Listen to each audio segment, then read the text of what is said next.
So you've used this word dream a couple times in this story about ORU, and you talked about this being a dream client, which I don't know. Would you say every architect and designer gets a chance to work with a dream client?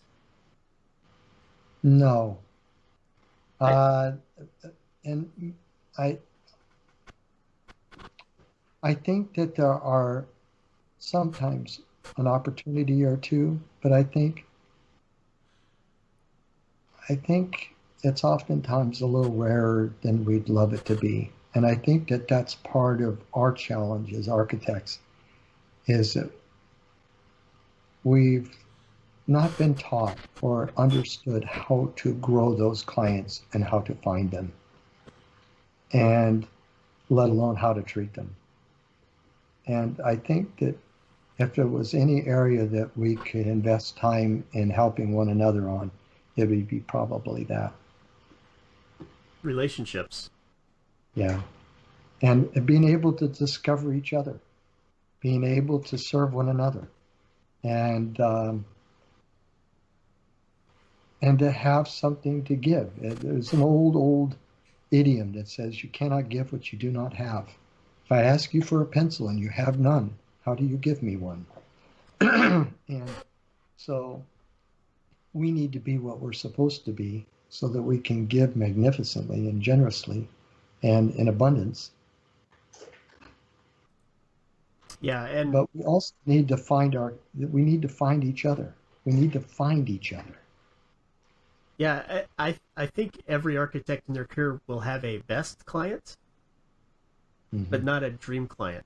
And I Right. don't know, would you agree that you can make a dream client out of a not dream client by building that relationship? Yeah. I think 100%. And Yeah. I think I think some of the best clients that I've had are ones that allowed me to build a relationship with them.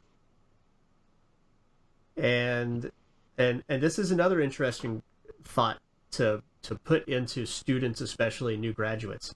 Can and this leads into a whole nother topic, but can a firm, can a studio be a dream client for an individual? Yes. I I think 100%. Yep. And I think that's one thing that I started learning around the time that I was transitioning from Synergy to KSQ was that you really have to start treating those companies that you work for as clients, because when you start doing that, not only does it start preparing you Yep. to be an entrepreneur, but you also start looking at things from a slightly different perspective. They're not your boss, they're not your employer. They're somebody that you're in a partnership with to grow your career. And if you look at them as a boss and employer, um, you're going to find yourself stuck, right? Because you have to do what they're Yep. told, what you're told.